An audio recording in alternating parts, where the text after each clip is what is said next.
Né en Cappadoce de parents chrétiens, Georges, officier de l'armée romaine, traverse un jour une ville où les habitants semblent terrorisés. Lorsqu'il questionne les villageois, ceux-ci racontent qu'une immense bête dévore tous les animaux de la région et exige un tribut quotidien sous peine de détruire la contrée. Armé de sa lance et de son courage, Georges enfourche son destrier pour aller à la rencontre de la créature. Arrivé à l'antre de celle-ci, il découvre un monstre colossal. Une peau écailleuse, des griffes et des dents acérées, deux ailes semblables à celles d'une chauve-souris. Georges parvint à pourfendre la bête et est reconnu saint. Ce combat symbolise encore aujourd'hui la victoire de la foi sur le mal. Et ce monstre, beaucoup moins détesté qu'à l'époque, porte aujourd'hui le nom de dragon.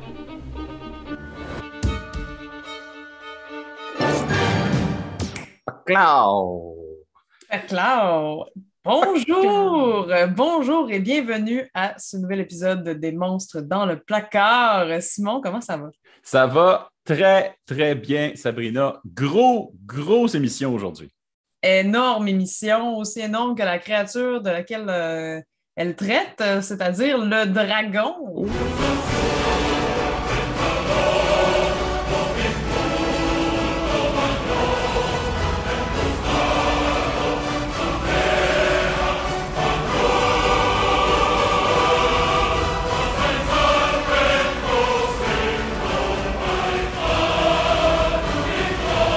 Dragon! Je comprends pas comment on est passé à côté de ça pendant la première saison. Il me semble que c'est vraiment le monstre des monstres, le dragon. Il me semble que c'est tellement un monstre populaire à travers le monde. Ben, avons-nous passé à côté ou on l'a juste remis à plus tard? Là, il y a quand même beaucoup de monstres qu'on a envie de passer sur notre wishlist. Alors, Effectivement. Et qu'est-ce que c'est pour toi le dragon? moi, le dragon, moi, je suis une geekette invétérée. Alors, si je peux dire ça comme ça. Dans tous les cas, pour moi, le dragon, c'est une créature sur laquelle je tripais vraiment quand j'étais enfant. Et c'est devenu un peu l'emblème ben, pour moi, c'est l'emblème de Donjon Dragon aussi, un peu. Et c'est aussi une créature dont je me suis un peu lassée en vieillissant parce que ça a été un peu étampé comme étant très geek et à l'école, m'amener, ça m'a apporté des petits ennuis. Oh non, dragon apporteur d'ennui. Oh, dis! Ouais, non, mais là, rien de grave, là, mais tu sais, un moment donné, j'ai fait le tour de la créature à mon adolescence, puis j'ai renoué tout récemment avec la recherche et tout ça. J'ai fait Caroline que j'aimais ça, les dragons, quand j'étais enfant. Ça m'a ramené un peu en paix là, avec ça. On a un profil un peu similaire parce que j'ai vécu environ la même affaire. Moi aussi, parmi mes les premiers coups de cœur de créatures fantastiques, les dragons, entre autres, je vais le nommer parce qu'il mérite ça. Falcor dans l'Histoire sans fin, c'était Oui! le film que j'ai le plus vu euh, quand j'étais enfant et c'était une des créatures les plus adorables qui ressemblait à un gros chien. Euh, et donc, moi, les dragons, depuis que je suis tout petit, c'est le monstre, mais c'est pas juste un monstre. C'est pas un monstre à proprement dit épeurant, un dragon. Pour moi, c'est vraiment un monstre majestueux. Et c'était considéré comme je disais tantôt, le monstre des monstres, comme la créature euh, le plus souvent associée au domaine du monstrueux. C'est le dragon. Il y en a partout dans le monde. Et moi aussi, j'ai eu une petite écœurite. Vers la fin du secondaire parce que effectivement, à un moment donné, je veux dire, tout le monde utilise le dragon tout le temps pour tous les bandes de métal possibles et imaginables, tout ce qui est relié de près ou de loin au médiéval. C'est un monstre qui est surutilisé. Effectivement, puis il était surutilisé. Il en est presque cheesy. Ben oui, puis il y en a Le mac and cheese du monstre, pour moi, c'est le dragon. L'affaire, c'est qu'il était surutilisé avant même qu'on vienne au monde. C'est un des monstres les plus utilisés à travers l'histoire, le dragon, et à toutes les sauces. Écoutez, on a du contenu aujourd'hui pour remplir 2 heures, mais on va essayer de tenir ça dans un format écoutable. Yes, tout à Puis, fait. on pourrait commencer tout de suite d'ailleurs avec... Écoute, je sais que tu vas partir sur une belle chire Oh et que oui. c'est parfait comme ça. Fait que je vais parler d'étymologie, puis on va faire un petit tag team. Je suis convaincue que ça va être parfait. Donc, le dragon, en fait, le mot dragon viendrait du grec qui voudrait, en fait, le mot grec dracon, donc Mhm.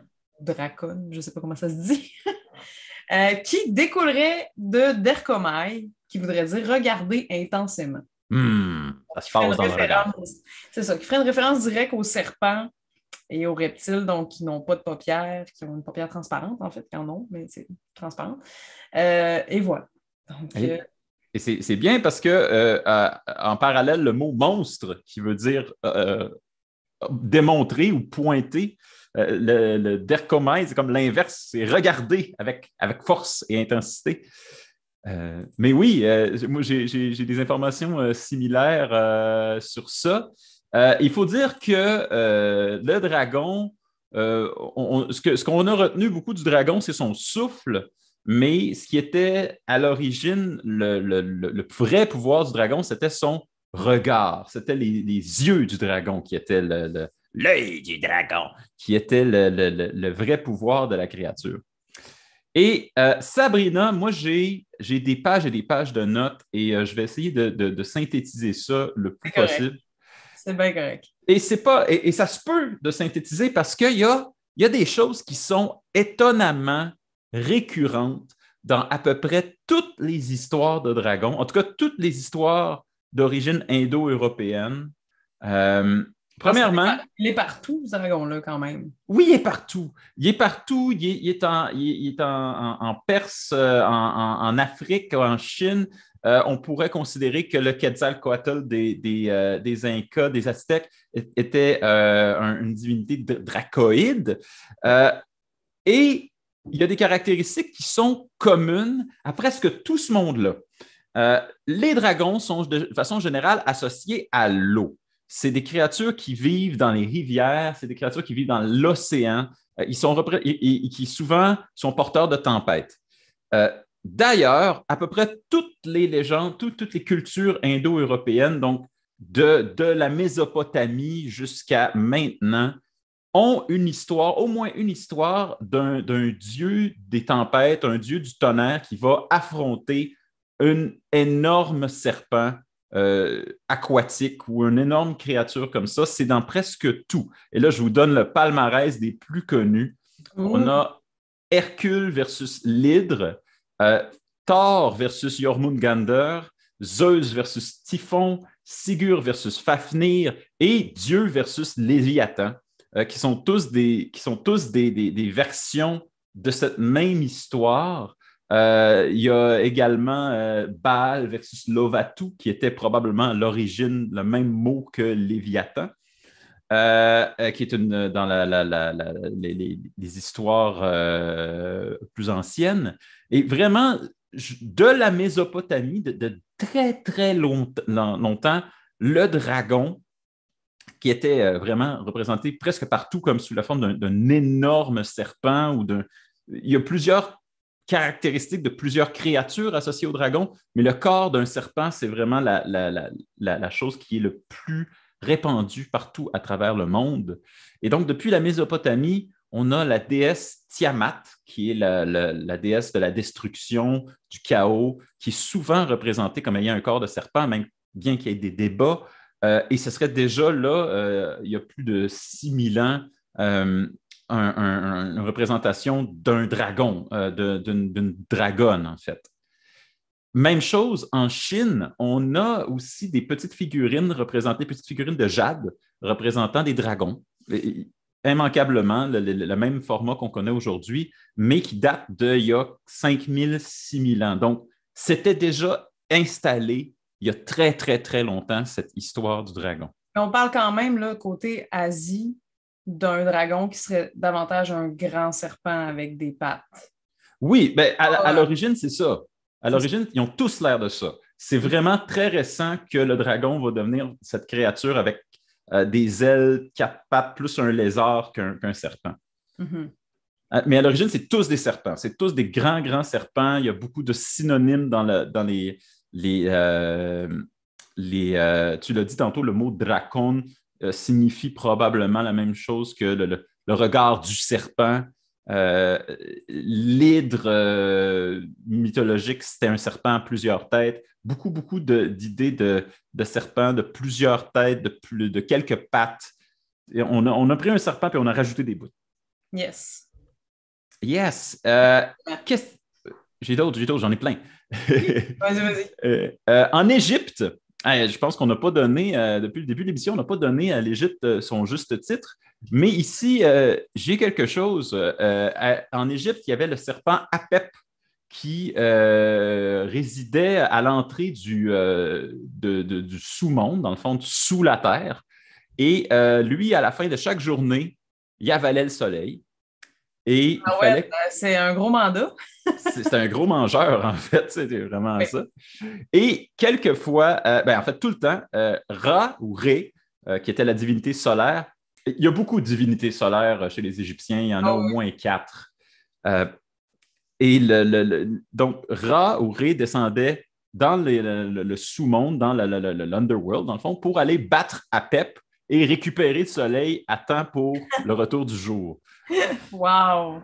Mais des fois, Apep essayait un coup fourré, il essayait de battre, d'attaquer Ré directement chez lui. Et quand Apep sortait de la terre pour aller dans les cieux, pour attaquer les dieux, ça faisait une éclipse. Il allait manger le soleil pendant qu'il était dans les airs.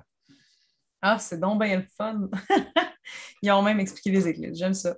Ben oui, ça faisait partie de la valse avec le soleil. Fait qu'il y avait un serpent qui mange le soleil à tous les jours, puis des fois, il s'essaye. Il essaye de récupérer ailleurs dans l'année.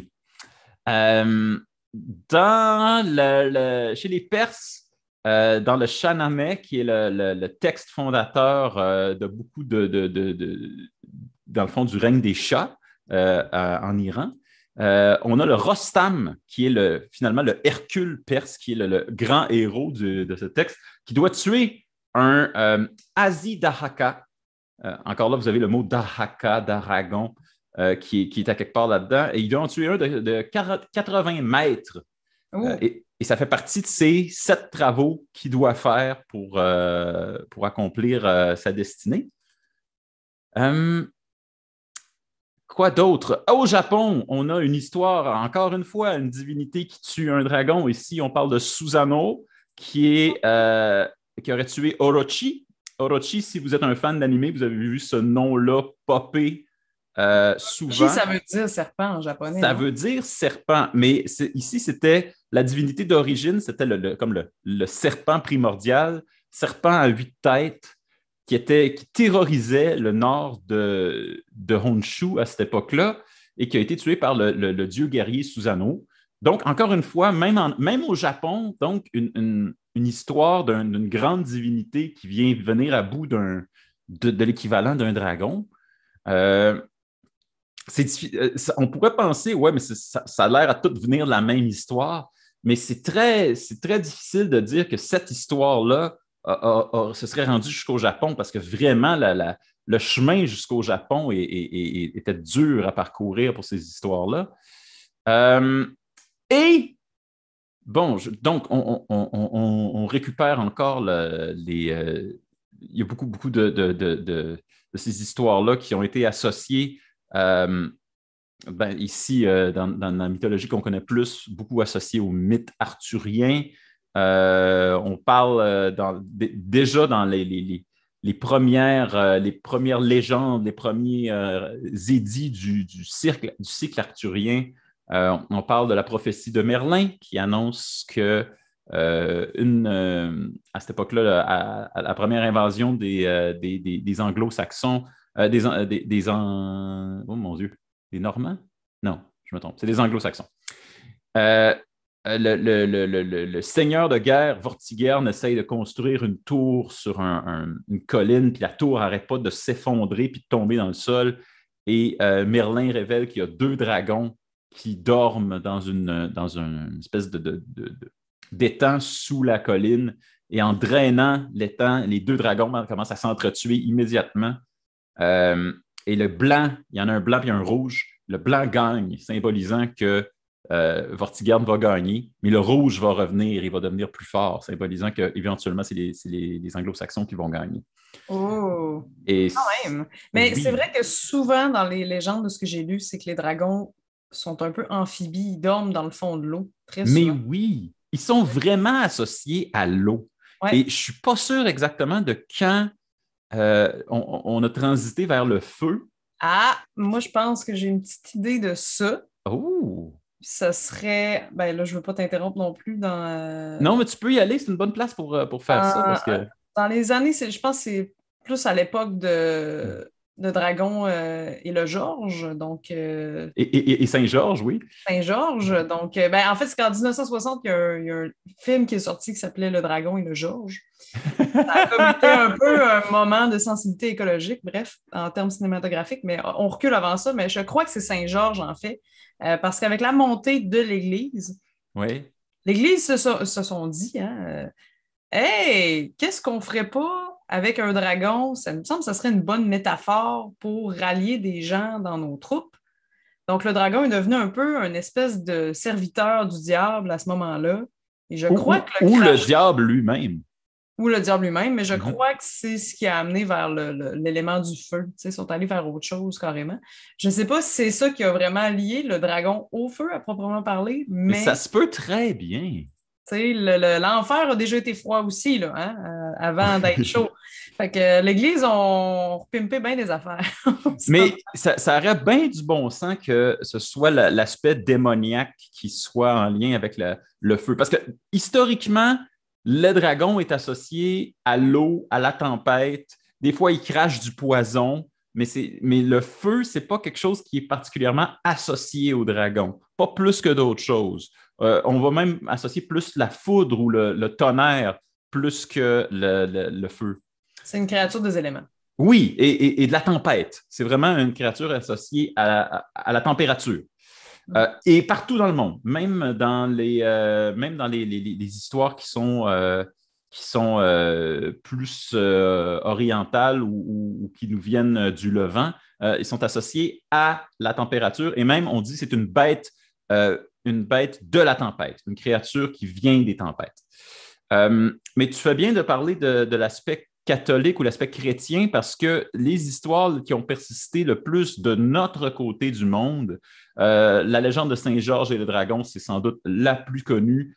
Je dirais que c'est non seulement la légende qui a donné sa forme actuelle au dragon, c'est également la légende qui a donné l'histoire du chevalier pourfendeur de monstres Oui, typique. absolument, parce que quand on regarde les représentations de peinture de l'époque illustrant cet événement-là, cette légende-là, le fameux prince à dos de cheval blanc, là, moi, je pense que c'est un peu de Saint-Georges que ça parle. C'est exactement ça. Regardez n'importe quelle représentation de cet affrontement-là et c'est de ça. L'image que vous avez dans la tête, c'est exactement ça. Voilà. Alors, c'est quoi l'histoire de Saint-Georges? C'est Saint-Georges, preux chevalier, qui, en Syrie, apprend qu'on est qu'un village est terrorisé par une immense bête, une créature qui détruit périodiquement la ville et les alentours et qui choisit de venir affronter la créature, bien qu'elle ait déjà terrassé nombre de guerriers. Il va rencontrer une princesse qui, soit dit en passant, n'est jamais nommée dans l'histoire parce que, Ah, mon Dieu. voilà, à cette époque, c'était plus un accessoire que d'autres choses. Ouais. Euh, Elle était et, belle, par exemple, c'est ça qu'ils disent. ben, Dans c'est sûr, l'histoire. parce que c'est jamais arrivé, je pense, qu'il y a une histoire où il y a pas, où la princesse, c'est juste Fait que comme, tu sais, hein. Saint-Georges a perduré longtemps. Quand tu penses à ça, toutes les histoires de chevaliers qui sauvent des princesses, moi, je pense que ça part toutes de là. Ben oui, en fait, c'est vraiment. Parce qu'il y en a, il y avait, tu sais, il y avait les légendes arthuriennes où il y a des dragons des fois, mais vraiment, le chevalier qui arrive à une place, qui se fait dire non, ne viens pas nous sauver. Il dit oui, je le dois car c'est mon devoir. Ça, c'est la légende de Saint-Georges et du dragon.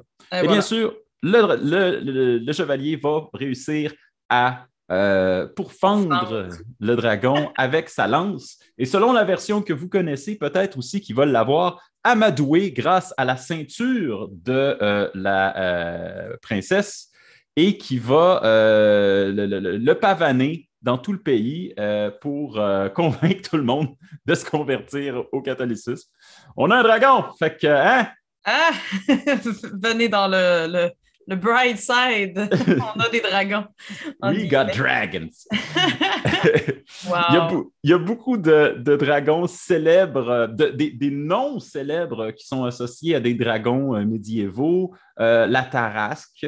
Avec, je tiens à mentionner Sainte-Marthe, quand même, oui! c'est une dame qui a pas terrassé, parce que qui a apprivoisé, amadoué la Tarasque. D'une manière un peu similaire, d'ailleurs, en lui entourant sa ceinture autour de la tête. Il y a quelque chose avec les ceintures à l'époque, je sais pas. Sais pas qu'est-ce les ceintures de princesse ou les ceintures de dame, là, il y avait quelque chose par rapport à ça. Ceinture de princesse, là, c'est l'arme magique non reconnue de la plus puissante.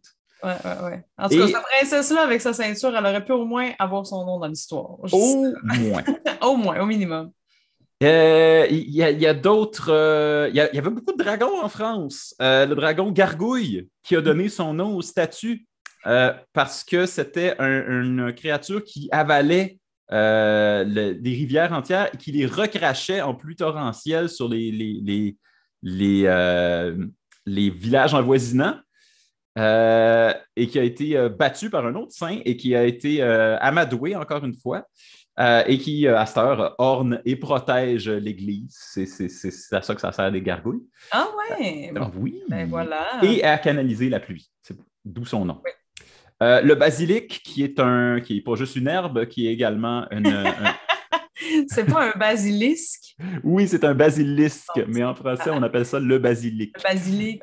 Et c'est le... Ne vous trompez pas dans vos recettes de pâtes, s'il vous plaît. Qui est encore une fois un énorme serpent dont le regard pouvait pétrifier. Et c'est encore, on revient avec l'idée grecque là, du regard qui fige ou qui est perçant. On a aussi la vouivre, ou la gouivre, qui est probablement le mot à l'origine de la vuiverne, qui est un serpent qui volait, qui était, c'est une des premières représentations avec des ailes, oui. Vraiment qu'on pouvait voir. Et pour finir, les origines, à moins que tu aies d'autres choses, non, c'est pas mal ça. J'ai ici tout un paragraphe sur les dragons chinois.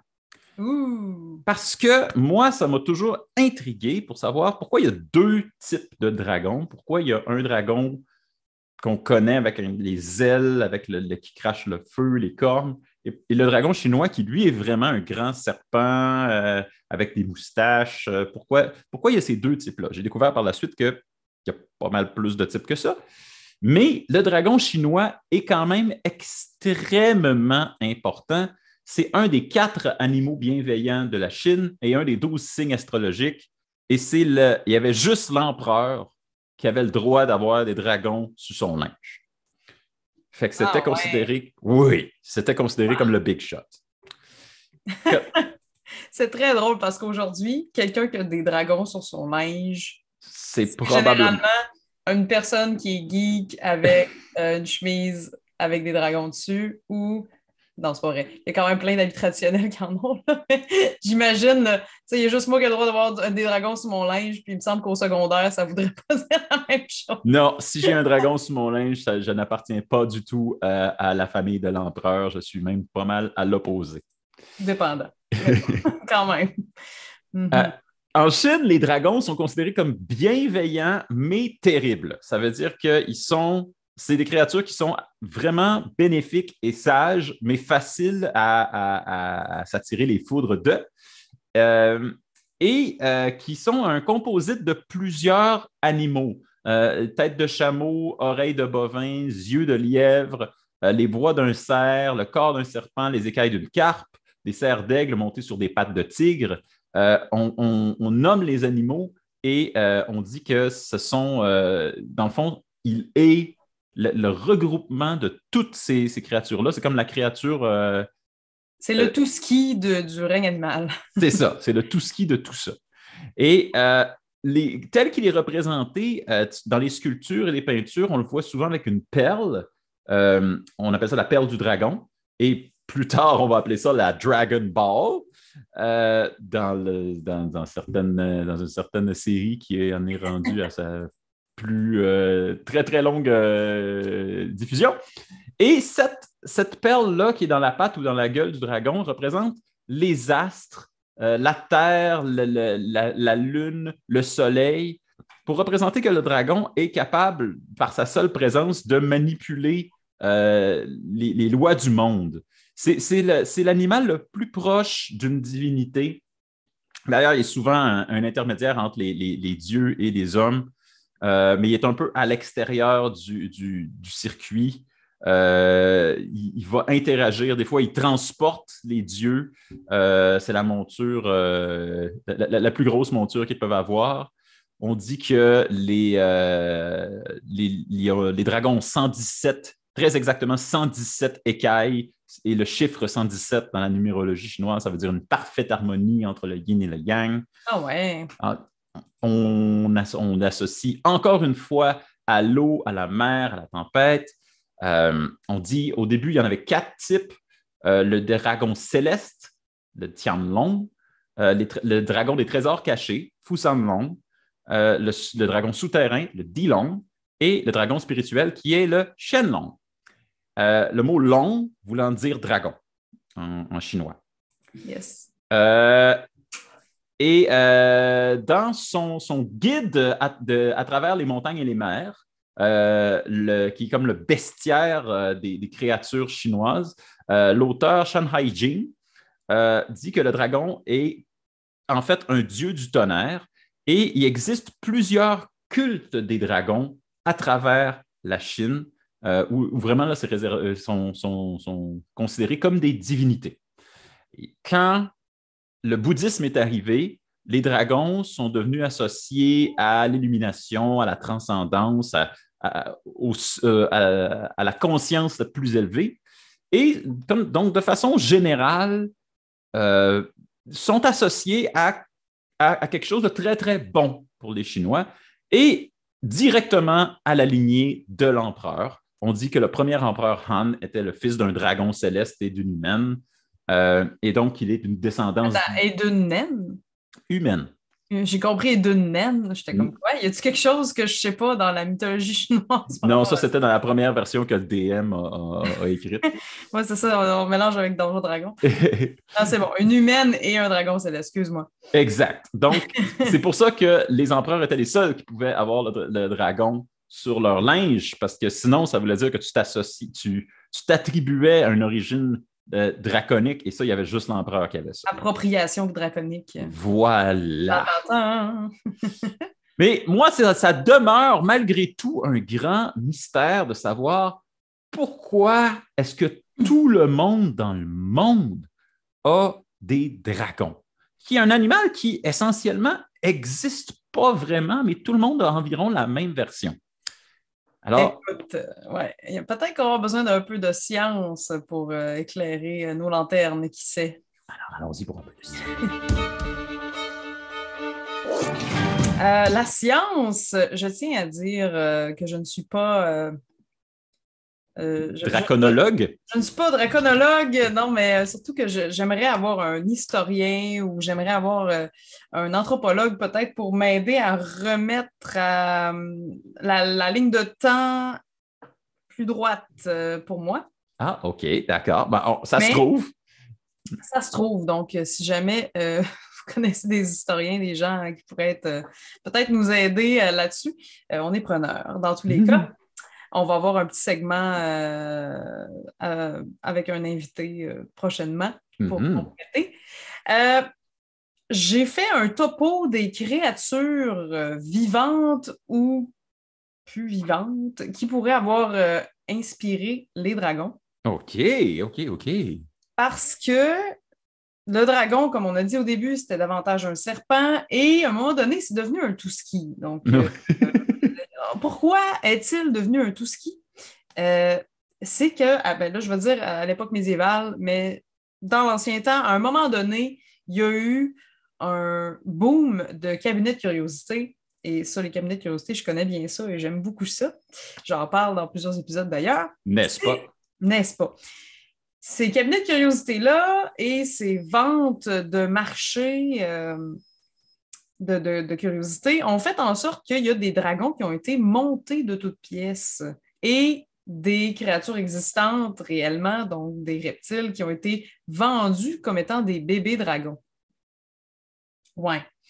Donc, pour ce qui est des vrais dragons, là, qu'on peut dire, OK, non, mais ça a vraiment l'air d'un vrai dragon. Si tu le mets dans une mini-ville, ça devient un dragon géant. Il y en a plusieurs. Niveau taille petite, parce que ce qui se vendait dans les cabinets de curiosité, empaillés, tout ça, généralement, c'était des petites créatures, on s'entend. Il y a le draco volant, donc dragon volant, qui est un petit lézard arboricole, en fait, avec des ailes sur le côté du corps, un peu comme l'écureuil volant à sa façon. Donc, c'est un petit lézard qui peut planer. Ouais, voilà. C'est vraiment bizarre parce qu'il y a vraiment un format d'aile qu'on ne voit pas ailleurs. Ça ressemble à rien d'autre. Donc, une petite créature vraiment très cute que les gens faisaient passer comme un bébé dragon et pour vrai, ce qu'on imaginerait quand même facilement. Également, la protéanguillard. Protéanguillard, je ne sais pas si c'est une proté ou un protéanguillard. Imaginez je ne sais pas si tu connais les axolotes. Oui, mais c'est... Imagine un peu un axolote mélangé avec une anguille. Donc, on parle d'une grande anguille rose pâle, rose blanche pâle, avec des petites branchies sur les côtés. Hein? Et c'est des très, très petites pattes de chaque côté. Donc, quand on la regarde, on voit vraiment un dragon asiatique en termes de shape. Donc, la protéanguillard a été aussi très prisée pour être vendue comme étant un bébé dragon là, ramené d'une excursion. Donc, ce sont les deux bébés dragons existants dans les vraies créatures du règne animal. Et sinon, ben, il y a eu des montages, évidemment. Donc, avec des reptiles, on peut parler d'alligators, des choses empaillées, des raies qui ont été découpées donc pour faire des ailes, des morceaux de raie manta, ouais. Des ailes de chauve-souris. Donc après, sky is the limit, là. Mais au même titre qu'avec la sirène, on a parlé d'un squelette de singe monté ou un squelette de singe momifié monté sur un poisson. Ben, avec le dragon, c'était possible de faire toutes sortes d'assemblages de créatures quand tu étais un taxidermiste un peu fou et expérimenté. Je veux juste prendre 2 secondes. Oui. C'est la 3e fois dans l'émission qu'on parle de cette espèce d'envolée de la taxidermie au courant du 18-19e siècle. On en a parlé avec les loups-garous, avec la bête du Gévaudan. On en a parlé avec les sirènes et là, on en parle avec les dragons. Je veux dire, où sont-ils, nos taxidermistes créateurs modernes? Et il y en a tout plein.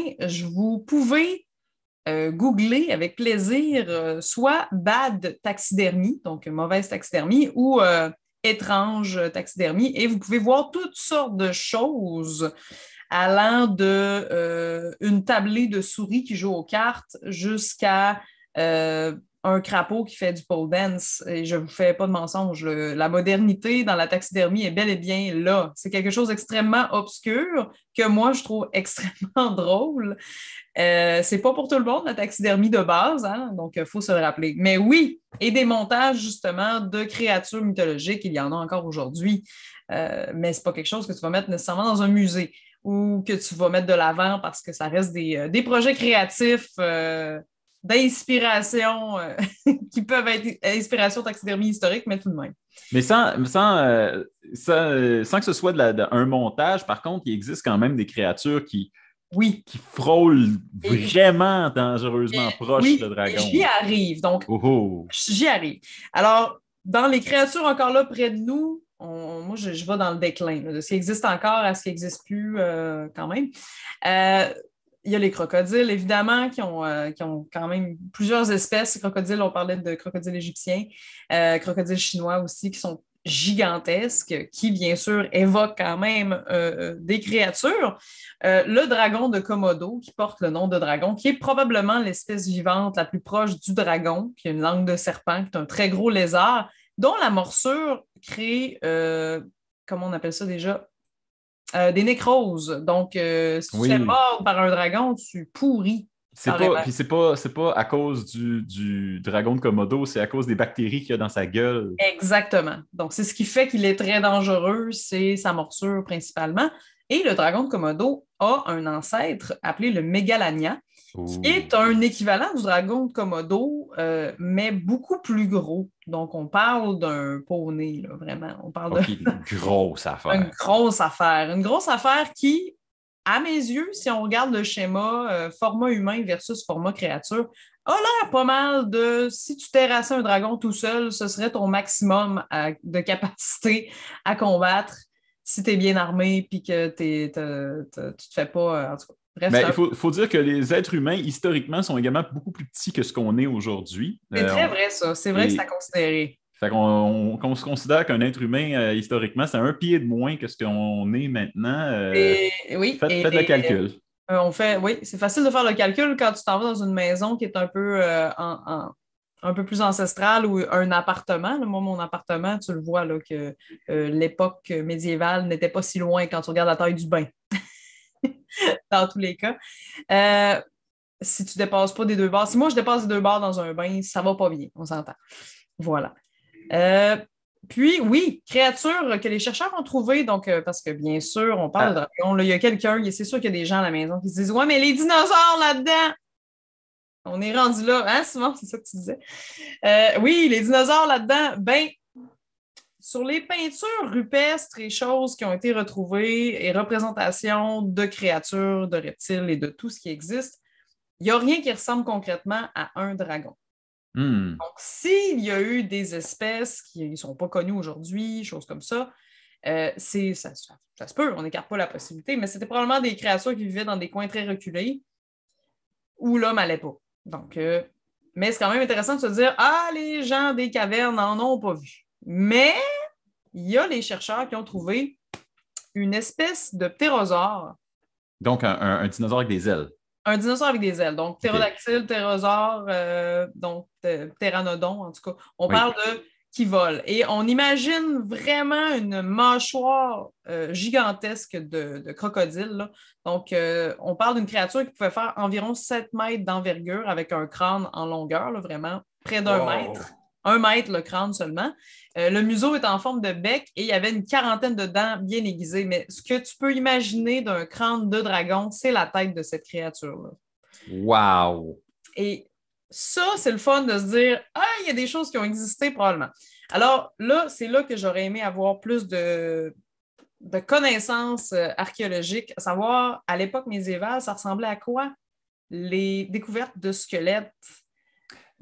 Parce que ma théorie, parce que là, je tiens à vous dire, je suis très transparente dans mes recherches là-dessus, c'est que probablement qu'il y a eu des découvertes de fossiles, il y a eu des découvertes de squelettes dans cette époque-là, quoi que ce soit. Imaginez, vous découvrez un squelette ou, je ne sais pas, un crâne, un ossement, quelque chose, et vous le rapportez en disant que vous l'avez terrassé.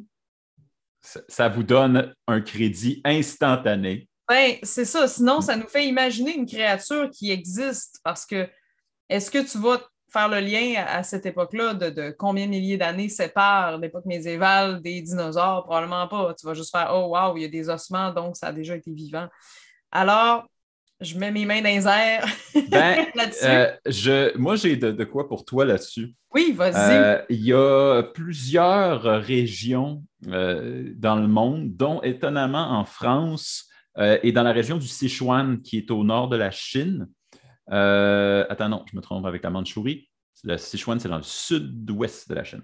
Euh, où il existe des fossiles très, très bien préservés. Et quelquefois, à cause d'un glissement de terrain ou de la nature du sol, on va révéler, là, comme dans les films, là, un long cou en ossement ou un crâne très, très bien préservé. Ça va arriver quelquefois. Et euh, même si à l'époque, c'était quelque chose qui est extrêmement rare et c'est encore plus rare qu'on trouve un squelette complet à une place en archéologie, ça arrive presque jamais.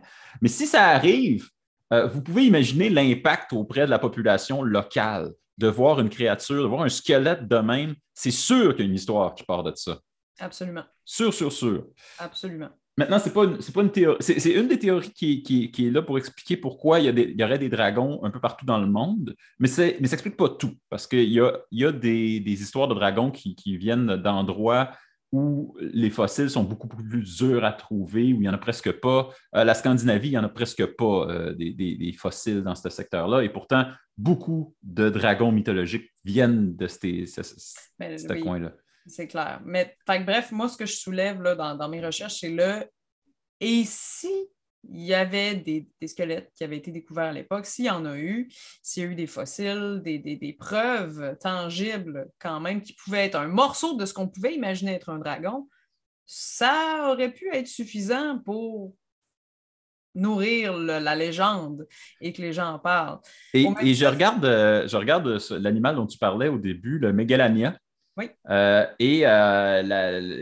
dit qu'il aurait vécu il y a 1,5 million d'années et jusqu'à En 40 fait, 000 ans. il y a des théories qui disent que les Premières Nations du coin les auraient côtoyés.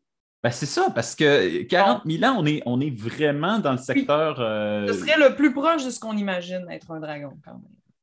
Oui, puis moi, ça me scie les deux jambes de Oui, voir à vous, ça. hein, c'est une créature assez On impressionnante. parle d'une créature de 8 mètres de long. Là. C'est ça, merci. C'est impressionnant beaucoup. Là. Voilà, donc c'est ça. Puis ils disent que les peuples de l'époque les auraient côtoyés. Là. C'est ce que j'avais lu. Donc ça, c'est quand même chouette de se dire que c'est quand même très près de nous. Et puis après, les exagérations des histoires, hein, et aussi les erreurs d'identification sont toujours plausibles, étant donné qu'à l'époque, c'était pas la même chose. On n'était pas où ce qu'on en est aujourd'hui, évidemment. Au même titre que dans notre épisode précédent, le Kraken, on a parlé qu'il y avait beaucoup de références à un crabe géant, un écrevisse géant, parce que c'était des créatures qui étaient plus observées par les gens au quotidien. Donc, nous, vu qu'on fait des liens avec le serpent depuis le début, peut-être qu'à l'époque, il y avait beaucoup plus de serpents. Les couleuvres, il y en a partout, là, pas mal plus que des lézards, ou dépendamment tu trouves où dans le monde, mais quand même. Et des serpents très grands aussi. Moi, pour finir le volet science, à moins que tu aies d'autres choses. Non, ça fait quand même le tour.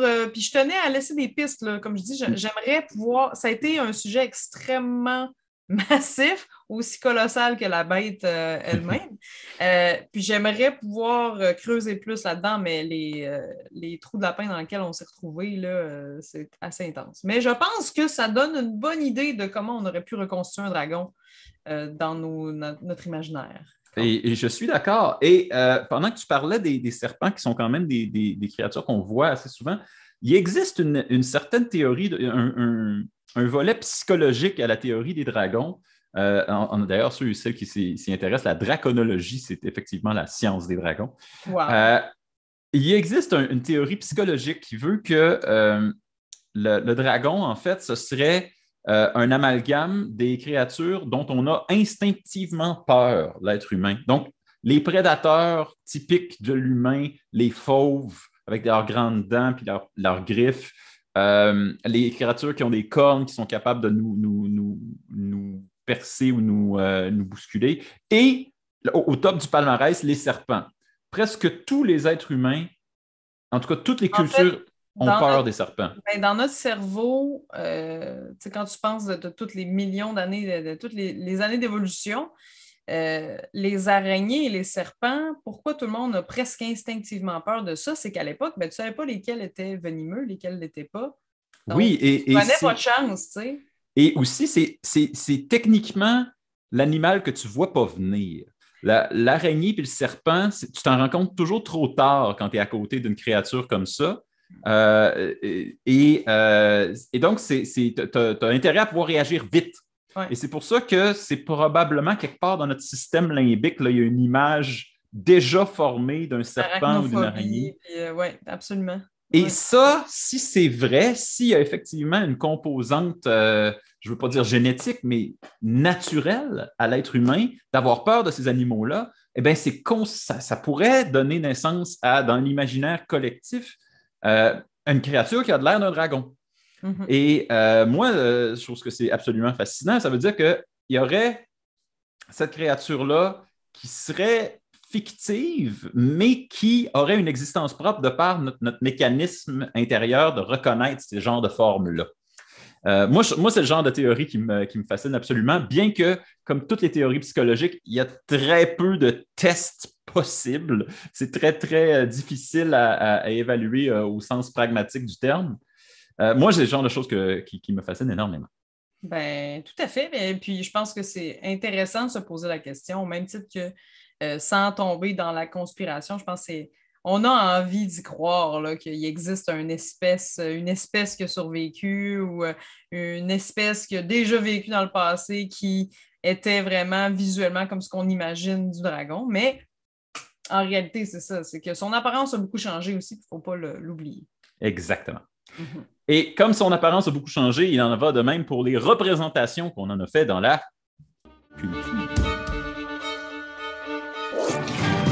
Oui, ça fait des milliers d'années qu'il y a des histoires de dragons. Les récits, comme je disais, de l'empereur chinois de la dynastie Han et des autres remontent à il y a très, très, très, très longtemps.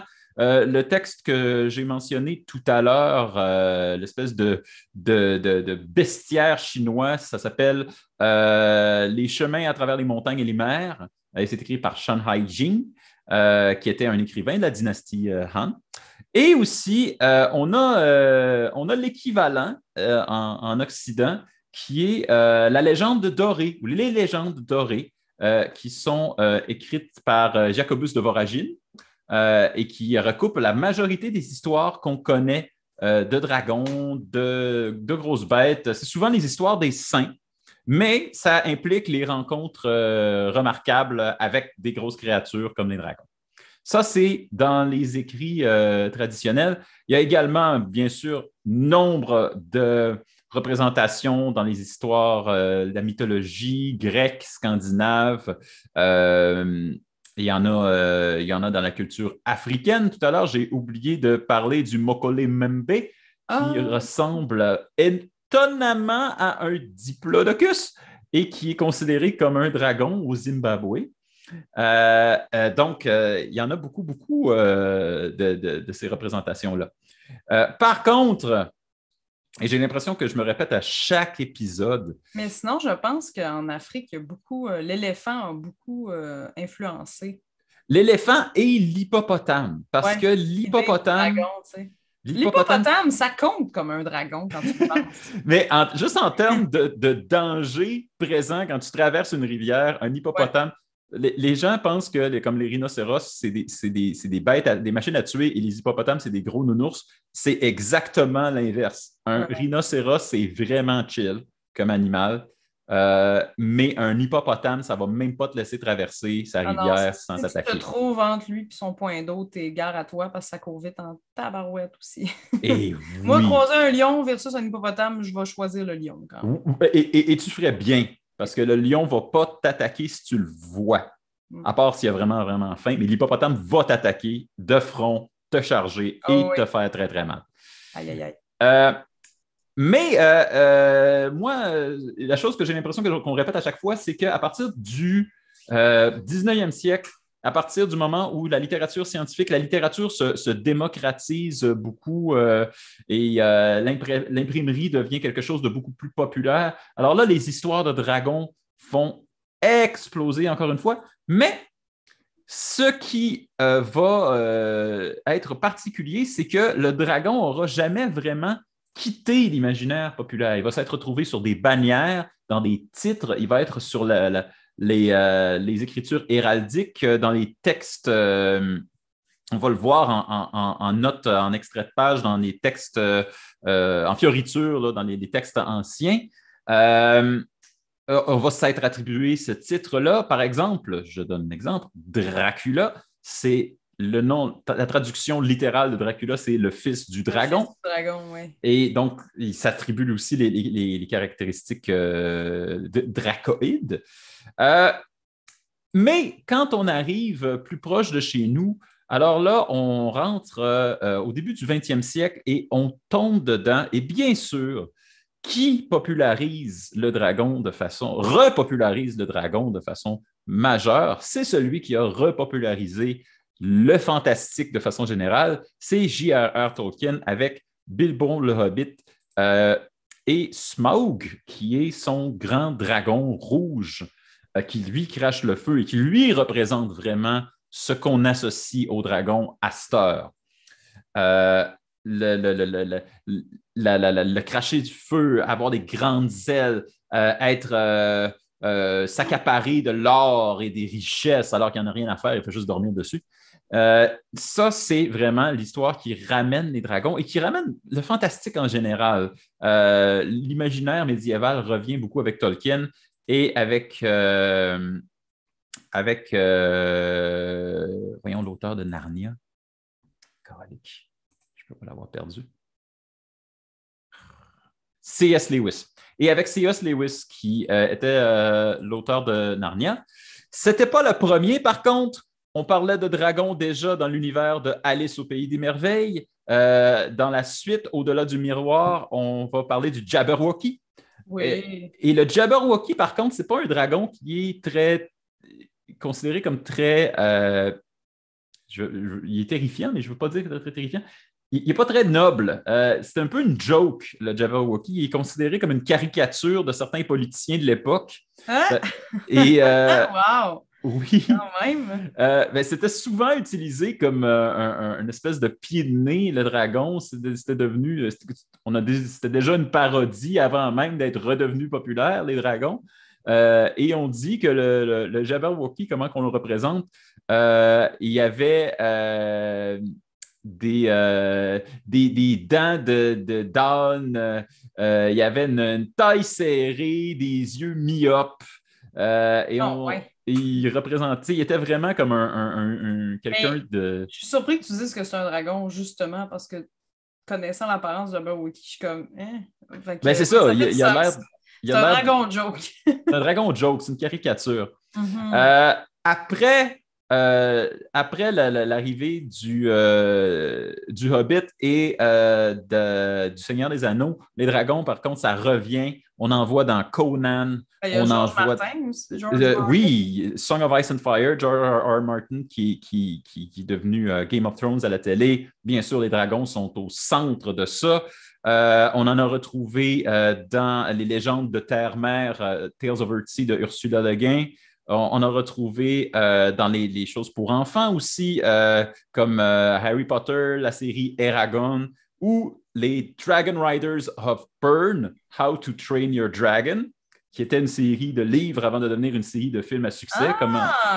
Surprise, surprise! Et voilà. Et donc, ce qui sont devenus, où vraiment l'histoire tourne autour du dragon en tant que partenaire ou comment on pourrait appeler ça, co-conspirateur avec l'humain. Ici, le dragon, dans ces représentations-là, les dragons ne sont pas des adversaires de l'humain. C'est vraiment comme des animaux à apprivoiser. Ben, c'est ça. Il y a eu un switch qui s'est fait à un moment donné. Une petite mention écrivaine là, à l'écrivaine de science-fiction Anne McCaffey.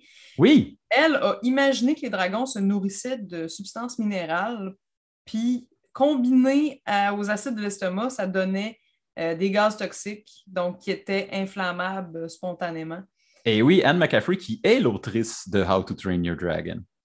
Pour vrai? C'est quoi les chances? Ah, c'est hot. Ben voilà. Et oui, et il y a eu plusieurs représentations de dragons.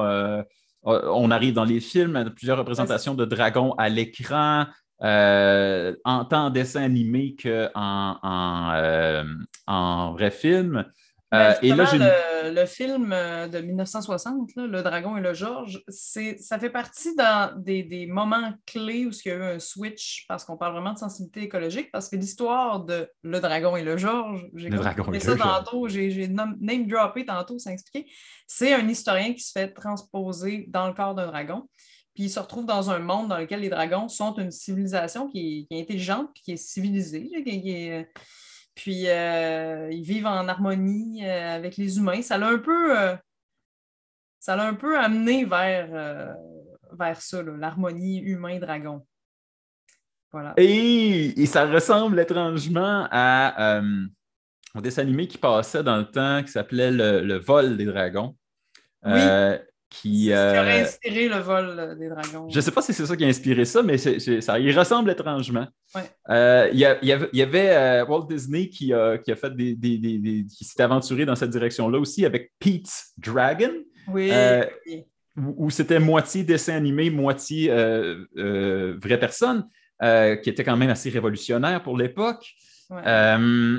Euh, il y a beaucoup, beaucoup de représentations justement en film. J'ai une liste ici, j'en ai au-dessus d'une centaine. Il y en a des très mauvais, mais des très bons aussi, tout dépendant. Je pense au Le règne du feu, que Oui, j'ai trouvé très moyen, là. C'est des dragons, c'est des bêtes assoiffées de sang qui ont créé l'extinction des dinosaures, puis ça raconte qui l'histoire d'un reviennent groupe humain qui nous péter survit à la là-dedans. gueule. Moi, je trouve ça quand même terrible. Par contre, dans le règne du feu, ils ont imaginé que les dragons avaient des glandes dans la bouche et crachaient un gaz, justement, un genre de truc Oui. inflammable. Un peu comme, justement, ben, c'est peut-être qu'ils se sont inspirés de Anne McCaffrey là-dessus, mais je trouvais ça bien qu'ils l'illustrent d'une façon pseudo-science, là. Mais je pense il y avait une volonté dans ce film-là d'être un peu comme pseudo-scientifique, mais en même temps, ils ont transformé Matthew McConaughey en tueur de dragons, 100% viking avec un hélicoptère puis une hache. Fait que, ouais. Ouais, c'est ça. Fait que ouais, c'est ça. C'est très, très métal. Pas extrêmement brillant, mais c'était divertissant. Euh, Cœur de dragon, que j'ai beaucoup aimé, moi. oh oui, Dragonheart qui était une des Draco, je premières. crois. Hein? Le personnage principal, le dragon s'appelle Draco, justement, je crois. Oui, qui Donc, était joué dans la version originale par Sean Connery. Et ça a mal vieilli, mais quand même bon. moi, je me rappelle qu'à l'époque, quand c'est sorti ce film-là, c'était une révolution Hmm. en termes d'effets visuels. Ouais, Aujourd'hui, ça se voit immédiatement, c'est cousu de fil blanc. Mais à l'époque, avoir un personnage animé, ça c'est pré-Seigneur des Anneaux, pré-Sméagol, oui. c'était une révolution. En Euh, plus, dans le coin de Jurassic Park, un peu plus en termes de. ouais. Ouais, Et d'avoir un personnage animé qui parle ouais, et qui a des émotions humaines, tout le monde capotait. c'est vrai, c'est Euh, clair. mais le film en tant que tel était un peu ordinaire, la trame était un peu quelconque. Mais quand même, ça pavait le chemin de faire des aventures de dragons beaucoup plus élaborées. Je dois en parler avant de conclure le segment culture. Écoutez, les dragons les plus célèbres du cinéma ne sont pas des dragons, mais sont très, très proches. Et je parle bien entendu des kaijus. Euh, Godzilla est sans doute la représentation d'un dragon la plus célèbre que le cinéma nous a apporté. Il y a certaines des caractéristiques de d'autres créatures, mais Ouais, la vraiment, Tarasque a peut-être inspiré Godzilla. ben, il y a vraiment quelque chose d'une tarasque. Il y a vraiment quelque chose de. Mais c'est une énorme créature aquatique qui crache une espèce de feu, de grande destruction et qui, en même temps, il y a juste dans le premier film que Godzilla est ouvertement méchant. Après ça, il devient comme un protecteur, mais qu'il ne faut pas faire suer parce que tu ne fais pas suer Ouais, c'est Godzilla. ça. Et il s'est mis à avoir des adversaires qui étaient encore plus ouvertement des dragons, comme King Ghidorah, qui est le dragon à 3 têtes, que lui, c'est immanquable que c'est un dragon. Mhm. C'est très vrai. Ouais, parce que Godzilla n'a pas d'aile quand même. Hmm. Donc, ouais, ouais, c'est plus une espèce de salamandre mutante. Ben non, je dis salamandre même pas, il y a plein de piquants. Je sais pas. Quand Il y même. avait la version américaine qui avait essayé d'expliquer ça en disant que c'était un Iguane. iguane muté. Une iguane. Ça n'a pas tenu la route. Non, effectivement. Moi, c'est ce que j'ai pour les dragons au cinéma. Comme je vous dis, j'en ai une liste, là, on pourrait en nommer. Et dans les jeux vidéo, il y en a encore plus. Ah, c'est clair. Et il y en a, là, des dragons, il y en a un troc, mais dans les dragons significatifs, c'est ceux que j'ai jusqu'à maintenant. Oh mon Dieu, qu'est-ce qu'on pourrait Et je recommander? sais, ça, là, c'est la première fois que j'arrive et que je ne sais pas quoi recommander. Moi, je vais recommander quelque chose, Vas-y. mais je vais le recommander même si on ne parle pas des dragons, mais les dragons, c'est la meilleure place pour recommander ça. Il existe un certain pourcentage de notre auditoire, de notre public, qui n'a jamais joué une partie de Donjons et Dragons. Ah. Et c'est un crime. Parce que Ah! dans les mains expertes, une partie de Donjons et Dragons, c'est certaines des meilleures aventures, des meilleures histoires que vous allez vivre dans votre vie. Bon, Ça a l'air vrai. Ouais. il faut aimer le format imaginatif d'être à table et ou du moins ça peut être en ligne aussi, là. Mais il faut vouloir imaginer quand même tout ce que la personne narre et je crois qu'effectivement, le secret d'une bonne partie de Donjons Dragons, si vous voulez vous risquer, c'est un bon maître de jeu. Donc, un bon raconteur qui peut vous faire imaginer ce qui se passe. Sinon, ça va pas très loin. Non, Alors, effectivement. Et vu de l'extérieur, ça a l'air extrêmement ringard, mais une fois que vous êtes à l'intérieur, croyez-moi, ça peut vous amener loin une game de Donjons Dragons. De jeux de rôle en général. Donjons et Dragons, c'est vraiment la porte d'entrée, mais les jeux de rôle en général, moi, je serai un éternel défenseur de ça, même si, tel qu'on l'a mentionné en début d'épisode, et des fois, là, il y en a soupé du dragon. c'est correct en même temps parce que je pense que le dragon est un peu une espèce d'emblème d'évasion. On se sauve du quotidien. Là où il y a des dragons, il n'y a pas de tour à bureau. Du moins, s'il y en a, c'est plus rare, on s'entend. Shadowrun, il y a des dragons dans des tours à bureau. C'est vrai, oui. Bon, Shadowrun est une exception pour les fins connaisseurs de cet univers. Dans tous les cas, je pense que moi, je vous laisserai en disant, si vous ne jouez pas à Donjon Dragon une fois dans votre vie, vous ne jouez pas à un sur table une fois dans votre vie, restez donc ouvert à essayer quelque chose que vous n'avez jamais essayé parce que peut-être que c'est ce qui va vous sortir du quotidien et vous permettre de vivre des nouvelles affaires. Voilà. Voilà. Donc, moi, c'est ma recommandation, Donjons et Dragons. Meilleure place. J'ai essayé d'autres affaires. Je me suis dit, peut-être que je peux parler de Skyrim, qui était un jeu d'ordinateur, un jeu dans lequel les dragons sont centraux. Mais vraiment, pour l'expérience du dragon, il n'y a rien qui bat une bonne vieille quest de Donjons et Dragons. C'est vrai que c'est dur à battre. Puis, sinon, je vais dire pour les Québécois qui nous écoutent, si ont envie d'encourager le cinéma québécois, qu'il y a Farador qui vont faire un film. Oui! Alors, c'est pas totalement déconnecté de Donjons et Dragons. On est dans la parodie de Donjons Dragons. Donc, si vous n'aimez pas ça, vous allez avoir autant de plaisir, si ce n'est pas plus. Si vous aimez ça, vous connaissez sûrement déjà le vieux court-métrage. Et ils vont faire un film avec ça. Donc, encouragez donc le cinéma québécois. Dès que ça sorte au cinéma, allez-y donc. Moi, je vais faire ça comme recommandation. Quand ça sortira en salle, allez donc voir ça. Oui, et peut-être que vous apercevrez certains des animateurs de vos podcasts préférés à l'écran. Peut-être en figuration. Peut-être. Sait-on. À suivre. Eh bien, Sabrina, c'est ce qui conclut cet énorme épisode sur les dragons. Et on aurait pu faire un deuxième épisode juste là-dessus. C'est incroyable. Mais merci d'avoir été avec nous. Merci Simon pour tout ça. Hey, de rien. Puis merci à toi, Sabrina, de nous avoir fait découvrir ces créatures étranges. Et je ne sais pas, on était à quelle pleine lune, quel nom de pleine lune aujourd'hui? Au mois de mai, je pense qu'on est à la lune des fleurs. La lune des fleurs, voilà. Lune des fleurs. Yay! Et le mois prochain, on parle de quoi, Simon? Bon, OK. On a couvert des monstres mythologiques, des monstres qui nous viennent du fond des âges. Là, on change de registre la prochaine fois parce qu'on va parler d'un monstre qui est beaucoup plus contemporain, beaucoup plus moderne, puisque c'est un monstre qui vient de pas mal plus loin que les autres monstres. Oui, le plus lointain. On va parler des extraterrestres. On se voit au prochain. On se voit à la pleine lune de juin. Au revoir tout le monde.